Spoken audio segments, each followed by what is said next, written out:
बहुचर्चित cruise ship drug मामले की जांच कर रहे नारकोटिक्स कंट्रोल ब्यूरो के मुंबई जोन के डायरेक्टर समीर वानखेड़े को जांच का सामना करना पड़ेगा। जांच में अगर कुछ उनके खिलाफ पाया गया तो पिछले कुछ दिनों से लगातार मीडिया में छाया रहने वाला यह अधिकारी उसके पद से हटाया जा सकता है। इस वीडियो में हम जानेंगे कि जिस अधिकारी की वजह से आर्यन खान 20 से भी अधिक दिनों से जेल में बंद है, आखिर उस पर खतरे के बादल क्यों मंडरा रहे हैं।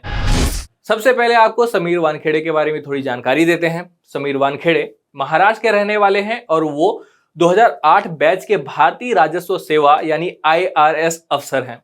उनकी पहली पोस्टिंग मुंबई के छत्रपति शिवाजी इंटरनेशनल एयरपोर्ट पर हुई थी। यहां डिप्टी कस्टम कमिश्नर के तौर पर तैनात किए गए थे। समीर को ड्रग्स और अन्य नशे से जुड़े मामलों का स्पेशलिस्ट माना जाता है। रिपोर्ट्स के अनुसार वानखेड़े के नेतृत्व में पिछले 2 सालों के भीतर तकरीबन 17,000 करोड़ रुपए के ड्रग्स और नशे के रैकेट का भंडाफोड़ किया था।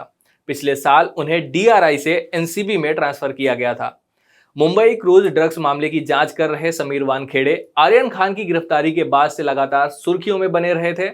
महाराष्ट्र की सत्ताधारी पार्टियों में से एक NCP के लगातार निशाने पर भी वानखेड़े रहे थे।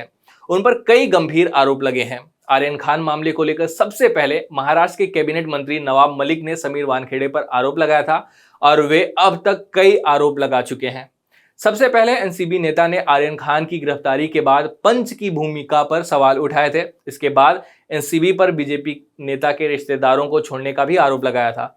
फिर उन्होंने आरोप लगाया था कि NCB ने रिया चक्रवर्ती से लेकर क्रूज ड्रग पार्टी तक बहुत सारे फर्जी मामले बनाए हैं। NCB पर सवाल उठाने के बाद नवाब मलिक को Y+ सिक्योरिटी दी जाती है। आरोपों का सिलसिला यही नहीं रुकता। एक गवाह को लेकर उन्होंने पूछा कि NCB अधिकारी अपने किसी परिचित को मामले में कैसे गवाह बना सकते हैं। एक दूसरे आरोप में उन्होंने कहा कि कोविड काल में जब मालदीव में बॉलीवुड के सेलेब्स थे तब समीर वानखेड़े का परिवार भी वहीं था। समीर खुद भी दुबई और मालदीव में थे और वहीं से बॉलीवुड से उगाही की। समीर वानखेड़े पर भ्रष्टाचार के भी आरोप लगे हैं। ये आरोप क्रूज केस के स्वतंत्र गवाह प्रभाकर साहिल ने ही लगाए हैं। आर्यन खान मामले से जुड़े प्राइवेट डिटेक्टिव किरण गोसावी के बॉडीगार्ड रहे प्रभाकर साहिल ने दावा किया था कि शाहरुख खान के बेटे आर्यन खान को छोड़ने के लिए 25 करोड़ की डील पर बात हो रही थी। बाद में 18 करोड़ में डील फाइनल हुई थी, जिसमें से 8 करोड़ रुपए समीर वानखेड़े को जाने थे। प्रभाकर साहिल ने वीडियो जारी कर यह भी दावा किया था कि छापेमारी के बाद 3 अक्टूबर को मुंबई के लोअर परेल इलाके में नीली मर्सिडीज कार में शाहरुख खान की मैनेजर पूजा ददलानी, गोसावी और सैम डिसूजा के बीच 15 मिनट तक बातचीत हुई थी। प्रभाकर साहिल ने यह भी दावा किया कि उसने ताड़देव इलाके में एक शख्स को 50 लाख के 2 बैग लाकर गोसावी को देते हुए देखा था।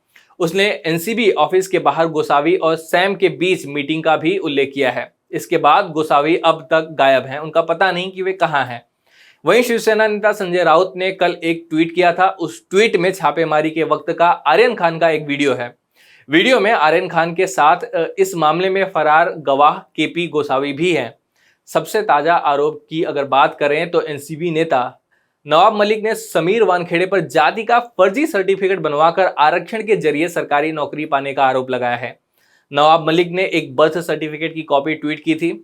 समीर वानखेड़े के इस तथाकथित बर्थ सर्टिफिकेट में पिता का नाम दाऊद क वानखेड़े लिखा गया था, वहीं धर्म की जगह पर मुस्लिम लिखा गया है। नवाब मलिक ने समाचार एजेंसी ANI से बातचीत करते हुए कहा है कि समीर वानखेड़े एक फर्जी व्यक्ति है। इसका जन्म प्रमाण पत्र समीर दाऊद वानखेड़े का है।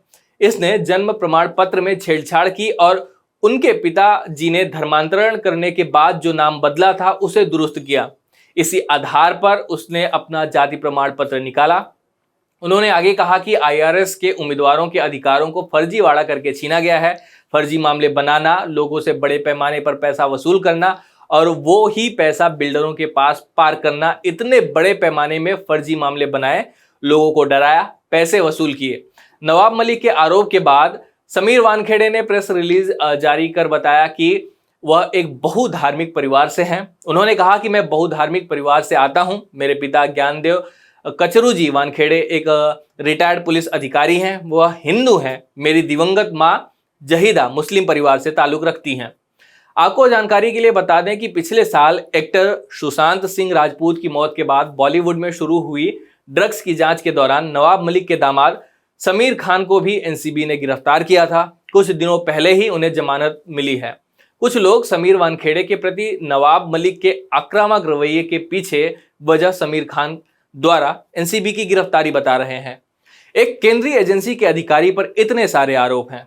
वानखेड़े की कार्यप्रणाली को लेकर भी तरह तरह के सवाल उठ रहे हैं।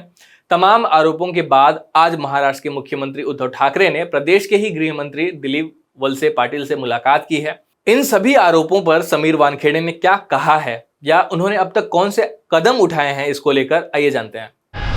कुछ दिनों पहले समीर वानखेड़े ने महाराष्ट्र पुलिस में शिकायत दर्ज कराकर आरोप लगाया था कि उनकी गतिविधियों पर नजर रखी जा रही है। समीर वानखेड़े ने अपनी शिकायत में कहा था कि सिविल कपड़े पहने 2 पुलिसकर्मी उनका पीछा कर रहे हैं। वानखेड़े ने अपनी शिकायत के साथ ही सीसीटीवी फुटेज भी सौंपे थे। रविवार को समीर वानखेड़े ने मुंबई पुलिस कमिश्नर को लेटर लिखा। इसमें उन्होंने कहा कि उन्हें झूठे केस में फंसाने की साजिश रची जा रही है। चिट्ठी में एनसीबी डायरेक्टर ने स्पष्ट कहा कि कुछ लोगों के गलत इरादों के कारण उनके खिलाफ कानूनी कार्रवाई नहीं होनी चाहिए।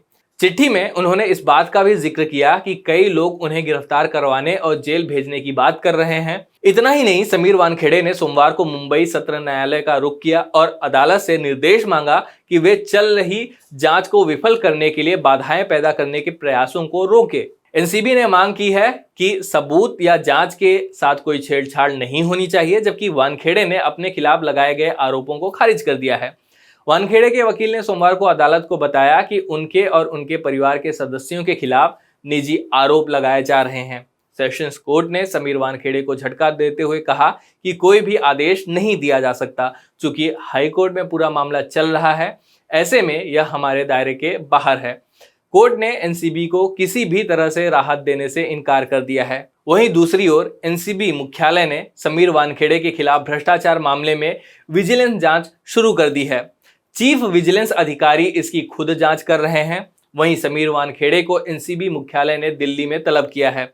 इस मामले में डीडीसी एनसीबी ज्ञानेश्वर सिंह ने समीर वानखेड़े को पद से हटाने के सवाल पर कहा, स्वतंत्र गवाह के हलफनामे के माध्यम से सोशल मीडिया पर कुछ तथ्य प्रसारित किए।